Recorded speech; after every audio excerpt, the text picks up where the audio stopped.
inequality in the United States, by all its measures, got worse. Now, I don't want to be unfair. They got worse under Biden, too. And they got worse under Obama, too. So he's not outstanding. But did he stop it? Not at all. The tax cut that he gave in December of 2017, first year of his office, was the worst blow to equality we could have had. Made the government bankrupt because it didn't have all the revenue that corporations and the rich no longer had to pay. So the government had to borrow, go into deficit. And who did it borrow from? The corporations and the rich. The money they didn't have to pay in taxes, they turned around and lent to the government instead, which means we, the people, are on the hook to repay all that money, plus interest, because our leader, Mr. Trump, gave them that tax cut. The only dynamic center of the American capitalist system today is high tech, Silicon Valley. Those people now are the ones that are still making money. Everything else is either better done or more cheaply done or both elsewhere. Indeed, the United States' corporations moved ever since the 1970s in huge numbers. Look, half the cars produced in China now are produced by subsidiaries of American companies. The abandonment of America is something led by the corporations. Mr. Trump likes to point to the Chinese, but they didn't do it. They couldn't make the corporations go there. Those corporations went there because it was profitable. Here's my fear. The United States' mass of working class people are being prepared to function the way the poor of the rest of the world function. They are the backwater. They are the hinterland. They're what you see when you leave the capital city and you go to where the mass of people are much, much poorer. Look at it. This government wants to attack Social Security and Medicare and Medicaid. It wants to take away the few remaining supports. Look at us another way. When my fellow economists from around the world ask me, they ask me about the minimum wage. The federal minimum wage in this country is $7.25 per hour. It has been at that level since 2009. Every year since then, prices have gone up. Some years only 1 or 2%, other years 9 or 10%.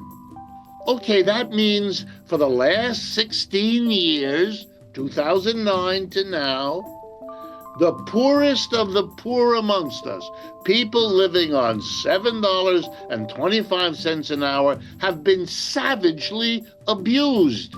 Because every year with rising prices, that $7.25 buys you less. Over the last 40 years until around 10 years ago, we lived in an age called neoliberalism, globalization.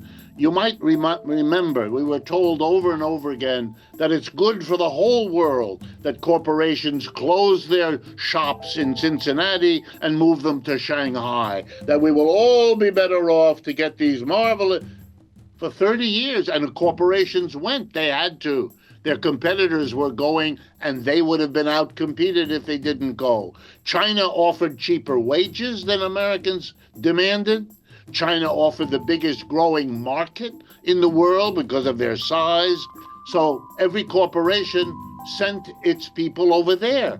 I teach in business schools. We teach people, if you want to have a successful business, go to where the wages are low and the market is growing. Okay, they listened to people like me and they went over there. That's why this is the area that is growing. We are becoming what they were, and they are becoming what we were. And that's very upsetting, but you don't solve it by pretending that it isn't there. We don't have the empire anymore. And let me remind folks, the war in Vietnam, which was a big turning point, was a war between the United States and the Communist Party of Vietnam. The United States lost the war. The people who have been running Vietnam since to this moment are the Communist Party who defeated the United States. I know this is upsetting, but you ought to face the reality. In Afghanistan, we went to war against the Taliban. That war is over. We lost. The Taliban now runs the country. Mm-hmm. In Iraq, we lost. In Ukraine, we are now losing. I mean, how many hints do you need? You're not the big cheese in the world anymore. The best missile in the Ukraine war to this moment is a Russian one. We are shifting to a nationalism.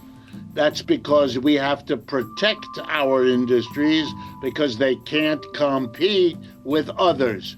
Oh, we'll blame the Chinese and they're all cheating.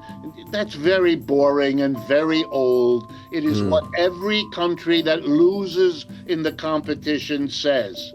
But the fact of the matter is, to give you one example, 15 years ago, every automobile company in the world went to work to try to develop the best, cheapest electric car because that's the wave of the future.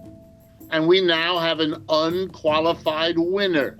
One country and one company produced the best, cheapest electric car. It's called the BYD Corporation. And if you never heard it, it's because it's Chinese. And you know what Mr. Biden, our president, did? He took the tariff. And remember, a tariff is a tax levied by the United States government on United States people paid to Washington. The tariff of Mr. Biden on the BYD electric car was 27%. Mr. Biden raised it to 100%. That means if BYD produces a $20,000 electric car and you, America, want to buy it for your company as an input or for yourself as your personal vehicle, you would have to give 20 grand to China to get the car, and then another 100%, 20,000 to Uncle Sam as a tax, costing you $40,000, which is why you don't see BYD cars on the roads in the United States. But if you went to Europe, as I recently did, you'll see them all over the road. United States, here's the irony. The United States thinks it's isolating the bad guys around the world. You know what the rest of the world now thinks?